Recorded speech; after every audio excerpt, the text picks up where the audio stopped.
Wat is een treinstation zonder klok? De Van der Wieken stellen stationsklok van Mantrum is het laatste voorbeeld van een groeiental stellerijen in Littense Radiel. Weerde €5500.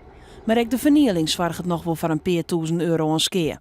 En net alleen nog de klok is waai. Ek Tjerken in Jorwert, Hilaat, Mantrum en Jestevieren missen de laatste weken het koper van bliksemaallierders en ruimpiepen. Ongeveer zo'n aantal zaken die verschrikkelijk opvallen, benammen in de gemeente Littense Radiel. We hebben er eigenlijk net een verklaring voor. Het zijn hele vervelende inbraken en stelerijen. Werd een grote keer bij om een hoeken komt zijn. En dat maakt het natuurlijk extra lastig. Wij waren schillen terug de man die het half meent. En hij zei, weet je wel dat hier koperdieven was binnen? Nou, wij wisten van niks. Politie schillen en een rapport inzenden.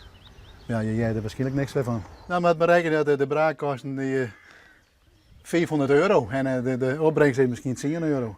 In april roept het AD Littense Radiel nog uit de veiligste gemeente van Nederland in Harnsanium de misdaadmeter.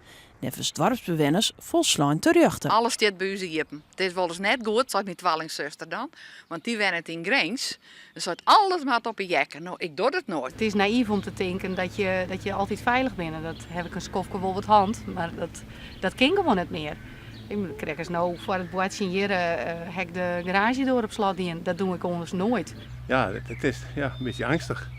Het is wel angstig. Handig is in dit soort situaties dat je al in het WhatsApp-groepen organiseren. Dat je zegt van, hey, vertochte situaties, ik jou het terug om mijn kennis die nou verder in de strijd te wennen.